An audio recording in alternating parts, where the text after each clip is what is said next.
नमस्कार.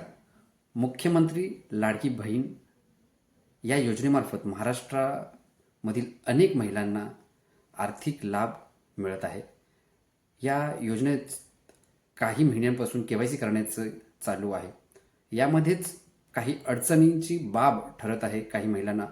यामध्ये विधवा महिला, घटस्फोटित महिला, त्याचप्रमाणे अविवाहित परंतु ज्यांचे वडील मयत आहेत.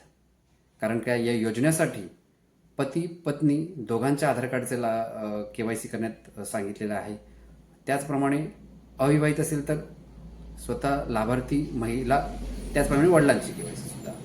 परंतु ज्यांच्या विधवा आहेत किंवा घटस्फोटित आहेत, अविवाहित आहेत परंतु वडील हयात नाहीत, अशा महिलांना के-वाय-सी करण्यामध्ये अडचण येत आहे. यामध्येच महत्त्वाचं अपडेट म्हणून शासनाने ऑफलाईन डॉक्युमेंट्स सबमिट करण्यास सांगितलेलं आहे. तरी अशा सर्व महिलांनी आपल्या गावातील अंगणवाडी सेविका यांच्याकडे ऑफलाईन कागदपत्र पुढील प्रमाणे सबमिट करायचे आहेत. यामध्ये विधवा महिलांनी त्यांचे आधार कार्ड, पतीचा मृत्यू दाखला, रेशन कार्ड, आधार कार्डला लिंक मोबाईल नंबर, त्याचप्रमाणे शिफारसपत्र हे सोबत जोडायचं आहे.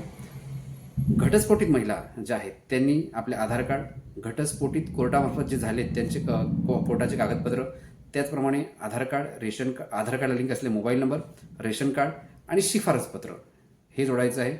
आणि ज्या मुलींचे अविवाहित महिला आहेत, त्यांचे वडील वारले आहेत, मयत झालेले आहेत, त्या महिलांनी आधार कार्ड, वडिलांचा मृत्यू दाखला, रेशन कार्ड, आधार कार्डला लिंक असलेला मोबाईल नंबर आणि शिफारसपत्र अशा प्रकारचे कागदपत्र सबमिट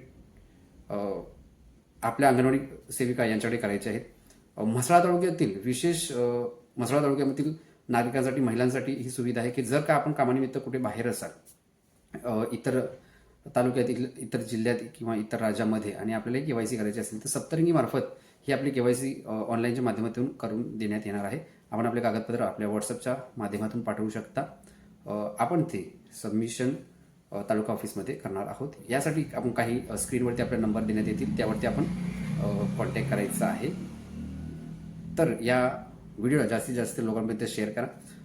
छोटीशी अपडेट आहे परंतु काहीची महत्त्वाची आहे, ज्यांना या योजनेचा लाभ घेण्यामध्ये अडथळा येऊ शकतो.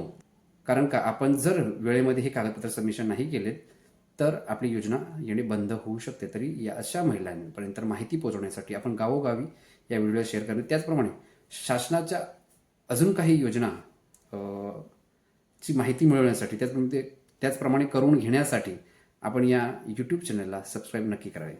धन्यवाद.